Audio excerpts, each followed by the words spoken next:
وشينا وميتنا اللهم اجعلنا وإياهم في حفظك وطاعتك وأمانك وجوارك وعيادك من كل شيطان مريض وجبار عنيد وذي عين وذي بطن وذي حسد ومن شر كل شر إنك على كل شيء قدير. اللهم جعلنا بالعافية والسلامة وحفظنا بالتقوى والاستقامة وأعذنا من موجبات الندامة بالحل والمآل إنك سميع دعاء. وصل اللهم بجمالك وكمالك على سيدنا محمد وارزقنا كمال المتابعة وارزقنا برحمتك يا أرحم الراحمين بفضل سبحان ربك رب العزة عما يصفون وسلام على المرسلين والحمد لله رب العالمين. Alhamdulillah masyaallah hadirin wal hadirat rahimakumullah. Malam ini malam Sabtu terakhir di bulan Rajab, malam 29 dan besok malam terakhir malam ke-30. Di hari Ahad tanggal 30, malam Senin kita masuk malam 1 Sya'ban. Dari penghujung bulan Rajab Rajabul Awal akan menyongsong datangnya bulan Sya'ban. Setelah Sya'ban, Ramadan. Ada kitab yang berjudul Mada fi Sya'ban. Mada fi Sya'ban artinya ada apa di bulan Sya'ban. Mada fi Sya'ban yang disusun oleh ulama di Mekah yang wafat tahun 2004. Buya Syekh Muhammad bin Abdul Al-Maliki rahimahullah. Banyak persebaran murid-muridnya di Indonesia, baik dari kalangan habaib, para kiai. Banyak persebaran ustaz-ustaz yang pernah belajar kepada beliau ketika di Mekah. Nama kampungnya Rusaifah. Nama wilayahnya di Mekah Rusaifah. Sebelumnya di Hudaybiyah. Namanya wilayah Hudaybiyah, lalu terakhir berada daripada Ahmad Al-Maliki di Rusaifah. Nah, salah satu karya beliau kitab yang beliau susun ada yang nama Mada fi Sya'ban, ada 14 Sya'ban. Yang akan saya baca sedikit dari kitab tersebut Mada fi Sya'ban. Ada beberapa peristiwa yang terjadi di bulan Sya'ban. Di antara peristiwa yang bersejarah di bulan Sya'ban adalah tahwilul qiblah, perpindahan arah kiblat. Jadi dahulu ada para sahabat kiblat sholat bukan ke Mekah, bukan ke Ka'bah. Tidak menghadap ke Ka'bah yang ada di Masjidil Haram, yang ada di kota Makkah Al-Mukarramah. Sebelumnya Nabi dan para sahabat radhiyallahu anhum sholat ke Masjidil Aqsa, di Baitul Maqdis di Palestina. Dan sekarang saudara-saudara kita begitu besar ujian mereka, dan juga berhabis-habisan dibom, dibunuh, di apa lagi? Jadi intimidasi. Lalu mereka banyak yang gugur, banyak yang mati syahid. Sudah berapa ribu yang meninggal? Sudah 3 bulan lebih, hampir 4 bulan mungkin. Sudah hampir 4 bulan mungkin kejadian Israel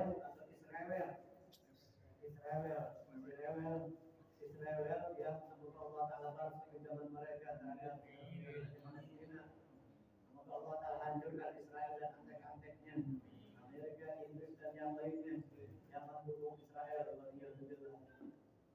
Nah, dahulu bersama para sahabat Nabi menghadap ke Masjidil Aqsa kurang lebih sekitar ada riwayat 17 bulan 3 hari.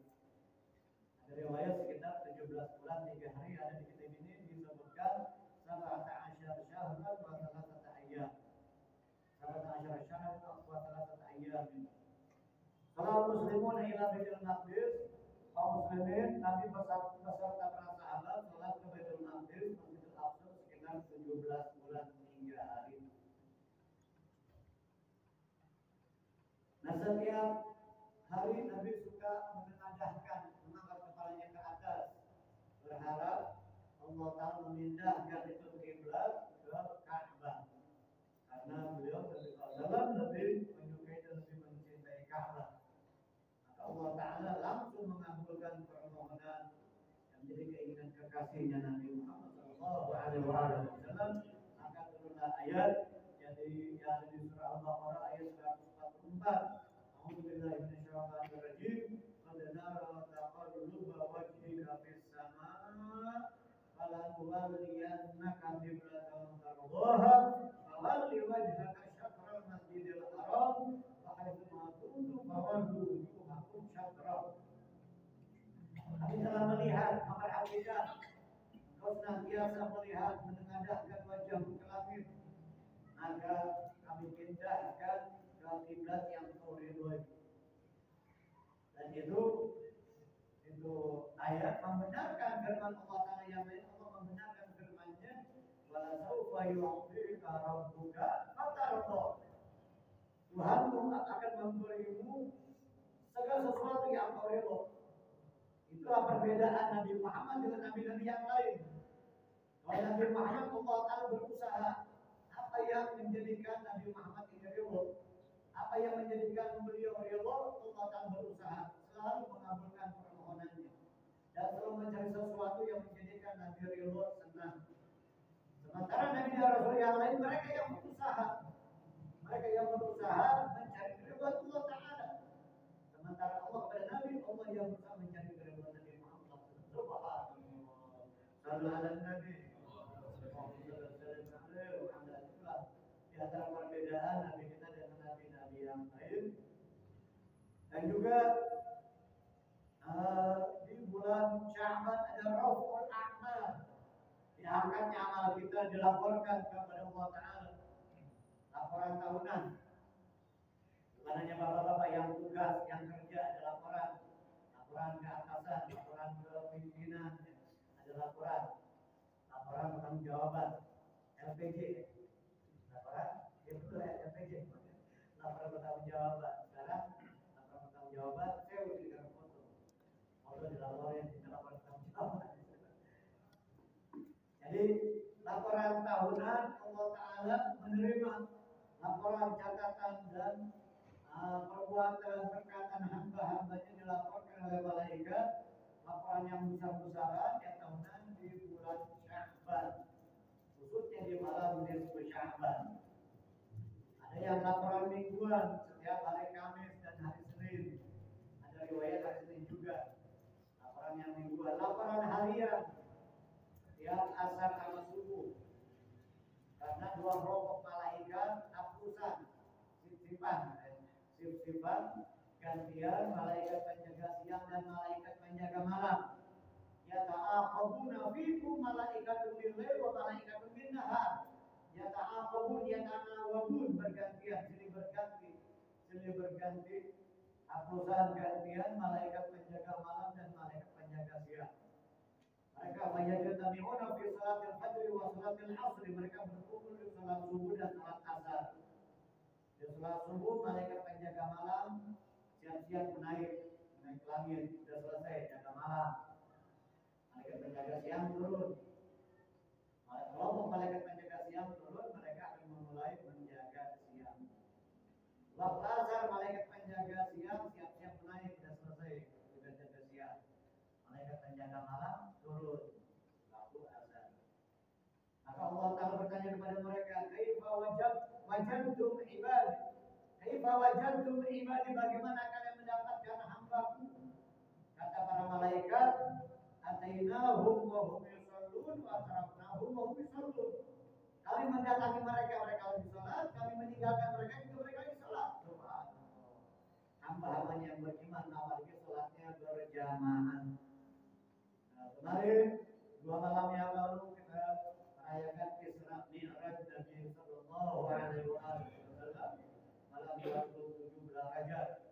Menurut riwayat yang paling masyhur, yang mutawatir kabarnya, ada juga riwayat peristiwa Isra Mi'raj itu di bulan Rabiul Awal. Ada kaul, ada pendapat, tetapi yang mayoritas jumhur ulama, peristiwa Isra Mi'raj terjadi di malam 27 bulan Rajab. Nah, hikmah dari peristiwa Isra Mi'raj yang paling utama tentu bagi kita perhatikan salat yang merupakan perintah Allah, yang Allah Ta'ala langsung memanggil Nabi Muhammad kekasihnya ini ke langit, langsung memanggil Nabi Muhammad ke langit, tapi Allah Ta'ala bukan di langit. Nah ini ajaran Ahlus Sunnah wal Jamaah. Ajaran para ulama-ulama kita aku aja Ahlus Sunnah wal Jamaah bahwasanya Allah Ta'ala tidak bertempat. Terus gimana? Karena tempat itu makhluk. Kalau saja Allah Ta'ala dikatakan di langit, kalau saja Allah Ta'ala dikatakan di atas arsy, nah sebelum Allah menciptakan langit gimana? Sebelum Allah menciptakan arsy, lalu di mana Allah? Sementara Allah Ta'ala gak butuh kepada makhluknya. Tempat, langit, arsy, waktu, siang, malam, waktu juga semuanya makhluk. Jadi Allah Ta'ala tidak membutuhkan makhluknya, tidak berada di tempat tertentu dan di waktu tertentu. Allah Ta'ala ada sebelum ada segala sesuatu. Allah Ta'ala mewujud qabla kulli syai' sebelum adanya segala sesuatu. Nah, maka Allah Subhanahu wa Ta'ala memanggil Nabi Muhammad sallallahu alaihi wasallam langsung untuk memerintahkan beliau dan umatnya melaksanakan salat yang awalnya kita sering dengar 50 waktu. Berjumpa dengan Nabi Musa, kata Nabi Musa, umatku gak akan mampu, wahai Nabi Muhammad. Umatku yang pendek-pendek, usianya juga singkat, pendek juga usianya gak seperti umatku. Umat-umat sebelumku, umatku saja gak mau kalau melaksanakan sholat 50 waktu sehari semalam. Seandainya 50 waktu sehari semalam berarti setiap setengah jam kita sholat. Setiap setengah jam kita harus sholat. 24 jam sehari semalam, sholat 50 waktu setiap setengah jam. Gimana kita mau tidur? Gimana mau istirahat? Gimana kita mau kongkong-kongkong ngopi rokok warang di pojok sana. Tempatnya siapa? Semakin haram. Tempatnya bapak pula ya, base camp jam tempat yang paling indah gitu ya. Tempat yang paling nyaman. Ngopi bareng mulu. Ya nggak apa-apa ngopi bareng asyik. Tapi ngaji juga jangan ngopi mulu ya. Ngaji, waktu ngaji, waktu kongkong-kongkong ngopi bareng ya ngopi.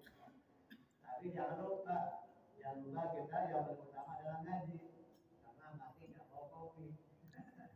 Jadi bawa ngaji, pahala ngaji yang dibawa nanti yang dibawa mati bukan bawa kopi. Tapi kita di sini ngaji sambil kopi. Alhamdulillah. Bismillah. Pas banget ini. Ngomongin kopi, tidak terlalu sedikit. Nah, tadi apa? Sampai di mana tadi?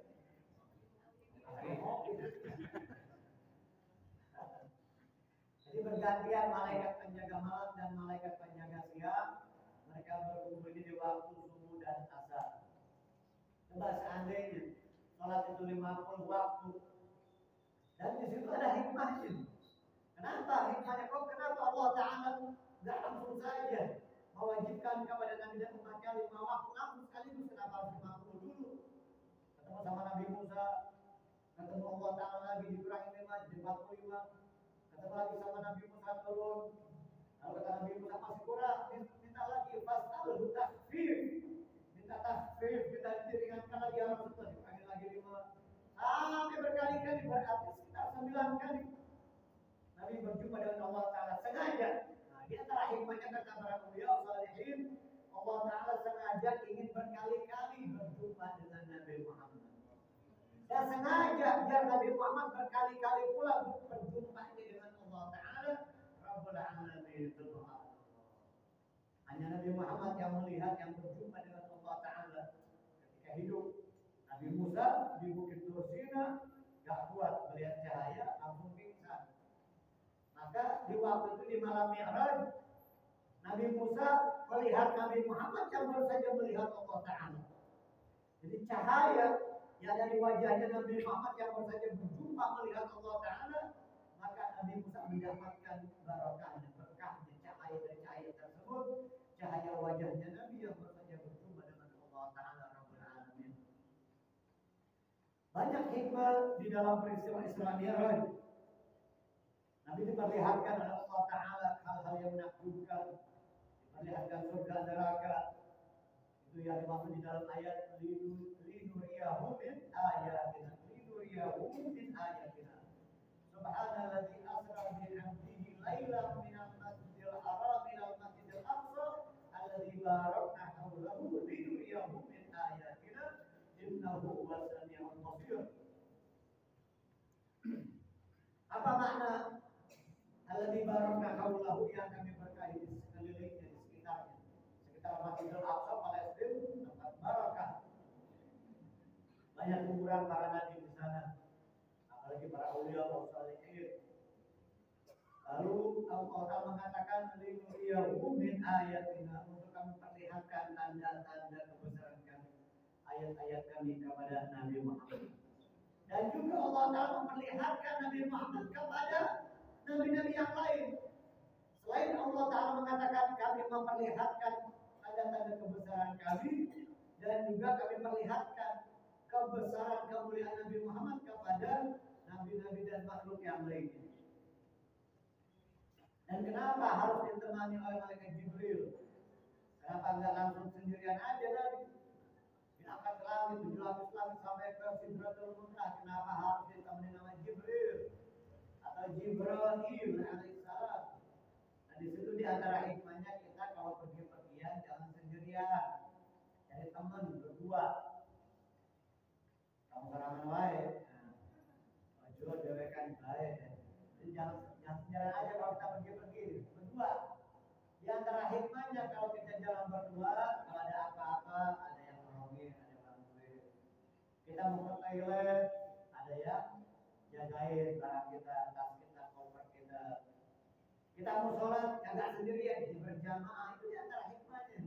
Kalau kita pergi berdua, ada teman, jangan sendirian. Karena makruh kita bepergian sendirian. Pergi yang jauh, bukan cuma ke warung. Setelah rumah kita, bukan. Kalau warung belakang kita ditumpuk, masa ditemenin orang. Jadi kalau pergi jauh, kita ditemenin sama sahabat kita, sama keluarga kita. Hasil berdua itu sunahnya, apalagi afdalnya bertiga. Maka makruh kalau kita bepergian sendirian, serangan baik. Sunahnya berdua atau bertiga. Kalau bertiga, maka kita ambil satu orang, kita jadikan sebagai amir, sebagai pemimpin perjalanan, sebagai amir kita di dalam perjalanan. Itu sunahnya seperti itu. Itu di antara hikmahnya Nabi ditemani oleh malaikat Jibril atau Jibril alaihissalam. Boleh dibaca Jibril juga. Juga di antara makna innahu huwas samiul basir yang selama ini kita ketahui, dialah sesungguhnya Allah Ta'ala, dialah maha mendengar dan maha melihat. Sebagian para ulama di tafsir yang lain mengatakan innahu dhamir, kata ganti atau dhamir di situ kembali kepada Nabi Muhammad. Sesungguhnya Nabi Muhammad itu mendengar dan melihat. Jadi di situ diartikan juga Sami yang mendengar Nabi Muhammad, Al-Basir yang melihat Nabi Muhammad. Berarti peristiwa kejadian Isra Mi'raj itu dengan roh dan jasadnya Nabi, bukan hanya rohnya saja. Kalau yang dialami oleh Nabi hanya rohnya saja, orang biasa juga bisa. Bapak Ibu mimpi ke Mekah, mimpi umroh, mimpi ziarah Nabi ke Madinah, mimpi ziarah ke Hadramaut, amin. Semoga sampaikan kita ke sana. Mimpi ke tempat-tempat yang jauh. Mimpi sih biasa, orang biasa juga sering. Nah, tapi dia nggak dengar kalau kita ngobrol di depan orang yang lagi tidur, yang lagi mimpi indah. Jangankan mimpi ke Mekah, mimpi ke surga lagi. Coba kalau kita ngobrol, ngomong depan dia yang lagi tidur, dengar nggak dia? Kagak dengar.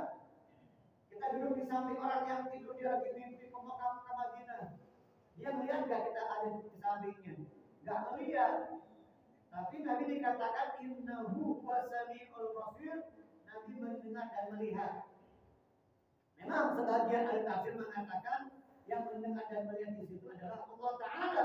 Innahu wasami'ul basir. Tetapi para ulama ahli tafsir juga mengatakan yang dimaksud dengan itu juga artinya Nabi mendengar dan melihat. Bahwasanya Nabi mendengar dan melihat dengan kepala beliau. Mendengar firman Allah Ta'ala, melihat Allah Ta'ala di malam Mi'raj, di perjalanan malamnya Isra-nya dari Makkah ke Masjidil Aqsa hingga di Madinah yang akan menjadi tempat hijrah dan makamnya beliau.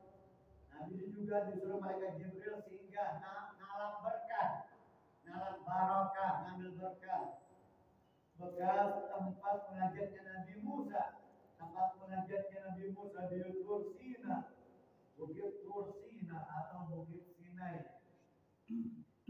Orang Barat sebutnya Bukit Sinai antara Palestina dan Mesir. Bukit Sinai antara Palestina dan Mesir disebut tempat munajatnya Nabi Musa di Bukit Tur Sina. Nabi diminta oleh malaikat Jibril alaihissalam singgah tabarukan sholat 2 rakaat di situ. Lalu juga sebelum sampai di Masjidil Aqsa, bekas tempat lahirnya Nabi Isa, Baitul Laham, orang Barat sebutnya Bethlehem. Bekas tempat lahirnya Nabi Isa, Bethlehem. Lagi-lagi malaikat Jibril ya Rasulullah singgah di situ, lakukan sholat 2 rakaat, ambil barakah bekas tempat lahirnya Nabi Isa. Kalau Nabi sombong, seandainya Nabi nggak mau, siapa Nabi Isa dibanding saya? Kalau kita mungkin gitu ya. Ya nggak ada bandingannya Nabi Isa dengan Nabi Muhammad Sallallahu Alaihi Wasallam. Oh, orang sekarang mungkin presiden disuruh ke rumahnya RT mau nggak? Nah, mau presiden disuruh ke rumahnya RT ya, ada dulu RT ke rumah gua kata presiden. Ya ada dulu ke rumah. Nabi Muhammad nggak ada bandingannya. Malaikat Jibril mengajarkan kepada Nabi tawadhu dan Nabi mengajarkan kepada kita umatnya agar kita ngelap barokah bekas tempat orang-orang saleh. Orang dulu bilangnya petilasannya Nabi Isa, bekas tempat lahirnya Nabi Isa. Makanya ajaran ulama-ulama kita Ahlussunnah wal Jamaah kita tabarukan bekas tempat khalwatnya Munjali misalkan. Kita tabarukan ngelap berkah, sholat barokah, munajat berdoa di situ bekas tempat khalwatnya wali pula, syekh pula. Ini dasarnya malaikat Jibril yang pertama kali ngajarin. Jadi kalau ada saudara-saudara kita yang bilang bid'ah, apaan tuh sedikit barokah bid'ah. Ente berani bid'ahin malaikat Jibril. Ente berani membid'ahkan malaikat Jibril. Malaikat Jibril yang ngajarin. Malaikat Jibril yang mengajarkan kepada Nabi untuk tabarruk, ngalap berkah. Malaikat Jibril yang ngajarin. Ini ajaran jemaah. Ini dikit-dikit yang agak ngaji, yang nggak ngerti bid'ah paling utamanya. Bukannya ngaji, baca sejarah. Malaikat Jibril mengajarkan kepada Nabi ngambil barokah. Padahal tidak ada bandingnya, jauh lebih mulia Nabi Muhammad dibanding Nabi Musa, dibanding Nabi Isa, dibanding Nabi Ibrahim lagi yang dijuluki Abul Anbiya, bapaknya para nabi. Karena hampir banyak para nabi dan Nabi Ibrahim silsilahnya sanadnya, silsilahnya nasabnya bukan sanad, silsilah atau nasabnya ke Nabi Ibrahim, khususnya lewat Nabi Ishak seperti Nabi Yusuf bin Yaqub bin Ishak bin Ibrahim. Nabi kita Muhammad dari Nabi Ismail bin Ibrahim. Nah di atasnya Nabi Ibrahim yang masih ada, tetapi kebanyakan Nabi dari setelah Nabi Ibrahim yang semua keturunan dari Nabi Ibrahim. Ada Nabi Nabi alaihi wassalam. Banyak hikmah yang dijelaskan oleh para ulama, para salihin mengenai peristiwa Isra Mi'raj, dan sekarang sudah lewat di Isra Mi'raj kemarin. Kita lanjutkan apa saja yang ada di bulan Sya'ban. Tadi yang pertama takbirul qiblah, pemindahan arah kiblat, lalu laporan amal kita tahunan di bulan Sya'ban, khususnya di malam nisfu Sya'ban. Sehingga malam nisfu Sya'ban, malam pertengahan Sya'ban itu malam ke-15, malam mulia, malam mustajab. Di antara malam-malam mustajab, doa kita tidak ditolak oleh Allah Ta'ala. Malam 1 Rajab yang lalu, malam 1 Rajab malam pertama Rajab, lalu malam nisfu Sya'ban, malam Jumat, malam Idul Fitri, dan malam Idul Adha. Malam nisfu Sya'ban, malam yang dimana dibebaskan oleh Allah Ta'ala hamba-hambanya yang akan divonis masuk neraka. Yang tadinya sudah divonis masuk neraka, Allah Ta'ala bebaskan. Sehingga malam nisfu Sya'ban disebut Lailatul Barokah. Barokah artinya pembebasan. Lailatul Takfir bukan takfir. Lailatul Takfir artinya kafarah. Malam yang dimana Allah Ta'ala banyak menghapus dosa-dosa hambanya, menghapus dan membersihkan dosa hamba-hambanya yang beristighfar. Kecuali di sana di malam nisfu Sya'ban yang yang tidak mendapatkan ampunan Allah Ta'ala adalah diantaranya orang yang tukang sihir, sahir, musyahir, orang yang menyimpan dendam dengki, unek-unek kebencian terhadap saudaranya. Itu juga malam nisfu Sya'ban tidak dapat ampunan Allah Ta'ala. Dia tidak mendapatkan ampunan Allah. Orang yang masih menyimpan dengki dendam sama saudaranya. Dan juga al-'aqul walidayhi, yang durhaka kepada orang tua, yang durhaka sama orang tuanya juga tidak mendapatkan ampunan Allah di malam nisfu Sya'ban. Juga disebutkan qati'ur rahim, pemutus silaturahim. Orang yang memutuskan silaturahim bukan cuma dia yang sial, yang apes, yang celaka, orang-orang yang ada di sekitarnya pun ikut apes. Sehingga kalau orang munajat sholat istisqa nggak bakal diterima sama Allah Ta'ala. Kalau di situ ada yang memutus silaturahim. Di antara jamaah tersebut ada yang memutus silaturahim, nggak akan diterima oleh Allah Ta'ala. Yang lain itu nggak diterima doanya karena ada pemutus silaturahim. Lalu juga di bulan Sya'ban Nabi banyak berpuasa ya. Bahkan Sayyidatina Aisyah radhiyallahu anha mengatakan istri Rasulullah SAW, nyaris Nabi berpuasa di bulan Sya'ban itu sebulan penuh. Kita kemarin bulan Rajab berapa hari puasanya? Jangan-jangan ada yang kagak puasa sama sekali. La ilaha illallah. Mungkin ada yang sehari, 2 hari, 3 hari, ada 5 hari, seminggu. Alhamdulillah. Nabi juga banyak berpuasa di bulan Rajab. Tapi di bulan Sya'ban dalam satu riwayat hampir sebulan penuh. Tetapi pada kesempatan yang lain di bulan yang di tahun yang lain, tahun yang berikutnya Nabi tidak begitu banyak berpuasa di bulan Sya'ban, hanya beberapa hari saja. Nah semua itu bagi Nabi harus menjelaskan, harus seperti itu. Karena kalau Nabi puasa terus, Nabi dikhawatirkan turun kewajiban dari Allah Ta'ala. Dan sahabat-sahabat menganggapnya wajib. Nah, kalau udah difardukan, diwajibkan oleh Allah Ta'ala, jadi repot umatnya. Coba seandainya puasa 2 bulan Sya'ban dan Ramadan, Allah kita kelabakan yang mungkin ini. Di ajaran-ajaran puasa 2 bulan kelabakan, lingkungan, berat banget. Apalagi yang mungkin kerjanya cukup berat gitu ya. Kasihan banget. Habis itu panas lagi. Musim panas di bulan puasa tersebut, musim panas luar biasa. Tapi untung Nabi pada saat itu di bulan Sya'ban kadang belum banyak berpuasa dari sebulan penuh, kadang beliau hanya sedikit. Nah itu yang dikerjain oleh Nabi secara terus-menerus, biasanya nanti turun kewajiban dari Allah Ta'ala. Makanya Nabi khawatir turun wahyu perintah dari Allah Ta'ala untuk berpuasa, kewajiban akhirnya memberatkan umatnya. Dan juga di malam nisfu Sya'ban ditetapkannya umur dan juga atau ajal, rezeki apapun yang akan terjadi sampai tahun depan untuk setahun ke depan ditetapkannya, ditakdirkannya di malam nisfu Sya'ban. Di malam nisfu Sya'ban.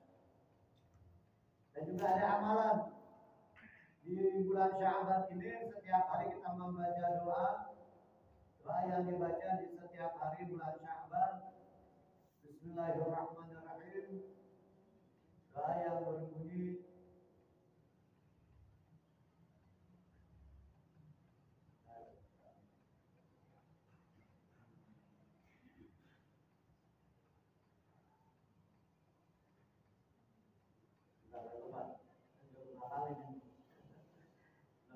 ini doanya nih.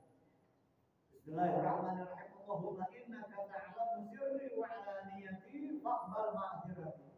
Allahumma innaka ta'lamu sirri wa 'alaniyati faqbal ma'dzirati. Wa ta'lamu hajati fa'tini su'li.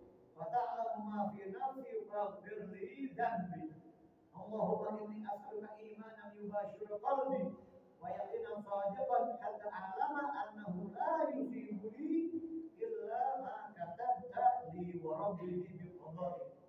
Wa rabbini atau wa arbini wa rabbini bi qada'i.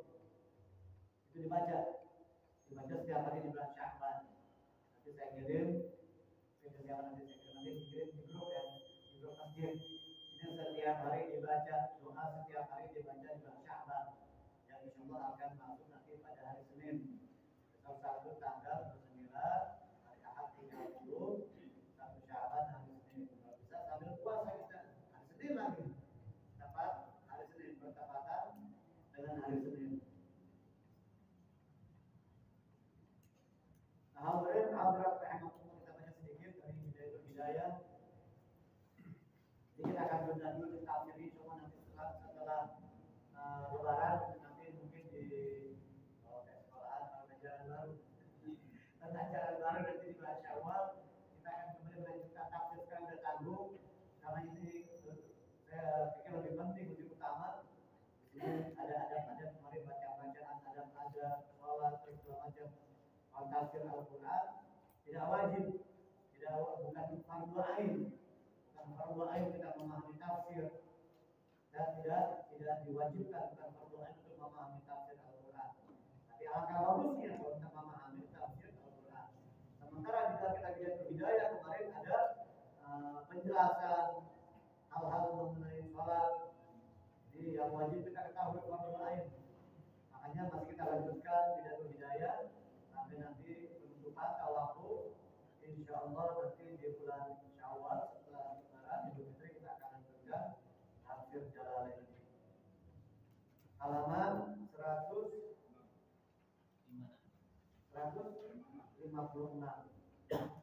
Oh, ada Jumat sekarang. Kita sudah memasuki penjelasan keterangan dari Imam Ghazali mengenai Jumat. Hal-hal yang berkaitan dengan sholat Jumat yang baru saja kita laksanakan hari ini, hari Jumat. Yaumul Jumat, yang betul al-Jumu'ah, makanya di situ disebutkan, ditulis adabul Jumu'ah, bukan Jum'ah. Jumu'ah, bimnya dhamma, harakatnya dhamma. Adabul Jumu'ati, adab Jumu'ah. Sebetulnya hari Jumat, bukan hari Jumat. Dan Al-Quran surah Al-Jumu'ah, ya ayyuhalladzina amanu idza nudiya lis-salati min yaumil jumu'ati, bukan Jum'ati.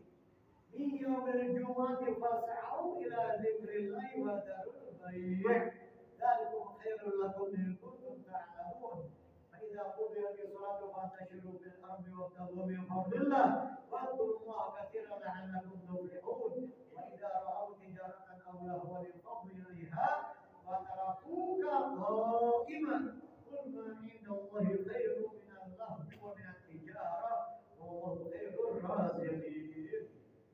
Al-Jumu'ah 12 ayat. Wadduha juga 12. Ayatnya masih banyakkan surah Al-A'la Sabihis. Tapi ya panjangan Al-Jumu'ah. Dia beda-beda tipis, enggak beda jauh. Awalnya imam salat Jumat membaca surah Al-Jumu'ah di rakaat pertama. Rakaat kedua surah setelahnya surah Al-Munafiqun.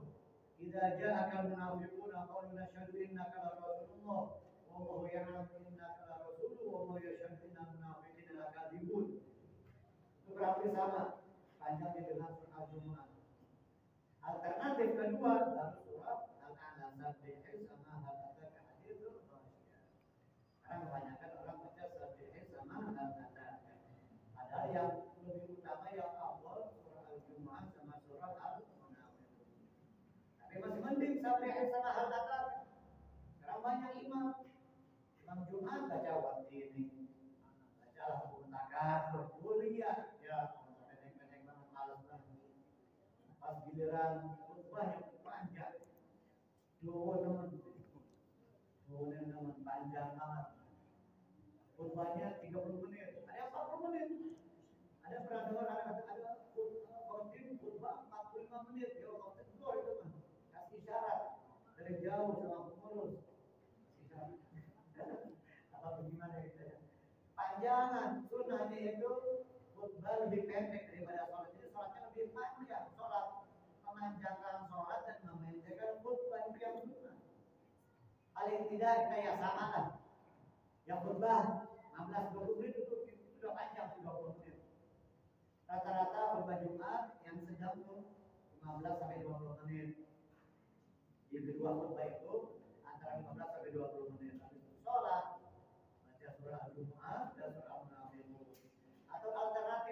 Sabihis al-A'la, Sabih Rabbika al-A'la surah al-A'la, Sabih Rabbika al-A'la dengan surah al-Ghasyiyah. Dan ataka hadithul Ghasyiyah. Ada berjum'ati, i'lam anna al-jum'ata. Ya sebenarnya boleh dibaca Jumu'ah atau Jum'ah. I'lam anna al-jumu'ata atau Jum'ata Idul Mu'minin. Ketahuilah sesungguhnya hari Jumat itu hari raya orang yang beriman. Jadi hari raya yang mingguan, yang pekanan setiap pekan itu hari Jumat. Itu hari raya kaum mukminin, hari rayanya orang yang beriman adalah hari Jumat. Dahulu di zaman jahiliyah namanya Al-Arubah, Yaumul Arubah. Karena berkumpulnya kaum muslimin di hari Jumat tersebut untuk melaksanakan sholat, maka disebut Jumat. Lijtima'in nas fiha. Karena berkumpulnya orang-orang di hari itu untuk melaksanakan sholat, jadi sholat Jumat. Anna Jum'ata Idul Mu'minin wa huwa yaumun syarifun. Itulah hari yang mulia. Qad khassallahu ta'ala bihi hadhihi ummah. Allah Ta'ala telah mengkhususkan dengannya umat ini. Wa fihi sa'atul mubhamatun la yuwafiqu abdul muslimun yas'alullah ta'ala fiha hajatan illa a'tahu iyyaha. Wa fihi sa'atul mubhamatun. Di dalamnya di hari Jumat ada waktu yang sengaja dirahasiakan. Dirahasiakan mubhamah. Dirahasiakan. La yuwafiqu abdul muslimun yas'alullah ta'ala fiha hajatan. Tidaklah seorang hamba Allah Ta'ala meminta satu hajat dan yuwafiquha bersamaan bertepatan saat itu. Ketika dia meminta berdoa munajat kepada Allah Ta'ala bertepatan dengan waktu tersebut, dengan saat yang mubhamah yang dirahasiakan tersebut, illa a'tahu iyyaha, kecuali Allah Ta'ala berikan. Ada beberapa pendapat para ulama waktu mustajab, waktu yang mulia dari Jumat, dan sebagian mengatakan yang paling banyak jumhur mayoritas adalah setelah salat asar. Sore setelah salat asar hingga maghrib itulah waktu yang mustajab. Dan sebagian mengatakan antara dua khutbah. Dan sebagian mengatakan setelah khutbah sebelum salat. Dan sebagian pendapat setelah salat waktu yang mustajab.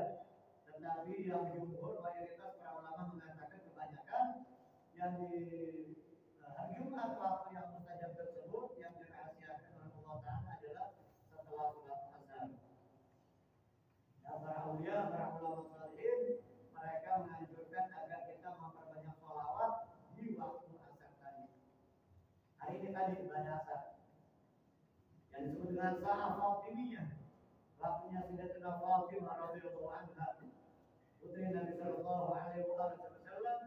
Beliau saja Sayyidatina Fatimah bersalawat, memperbanyak salawat. Padahal ketika beliau mengatakan Allahumma sholli ala sayyidina Muhammad, Nabi Muhammad bukan orang lain, ayahnya sendiri. Subhanallah.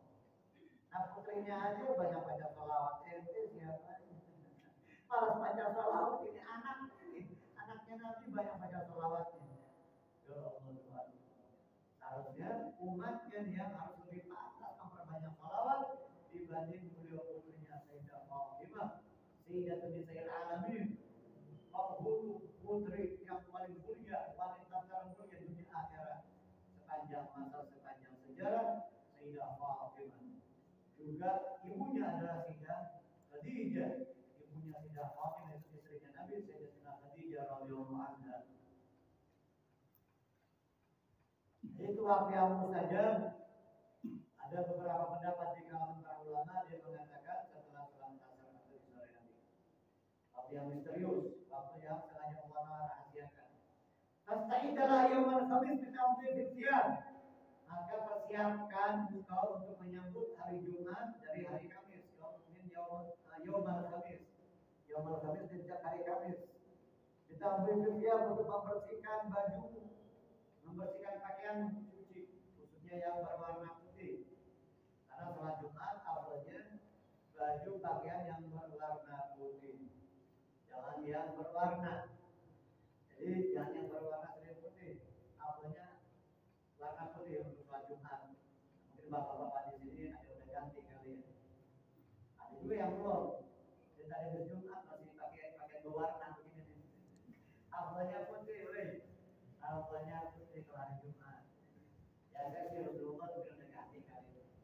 Ya pakai dua warna mungkin tadi Jumat pakai putih, sekarang udah ganti. Ilbasu min thiyabikumul bayad kata Rasulullah. Fa inna min thiyabikum maka fi biha mautan. Pakailah pakaian kalian yang berwarna putih. Karena itu sebaik-baik pakaian dan kawanilah orang yang meninggal di antaramu dengan kain berwarna putih. Jadi kawan jangan yang kuning, merah, hijau, nama partai yang putih, partai yang biru, partainya hijau, apanya hijau, ya. Fanatik banget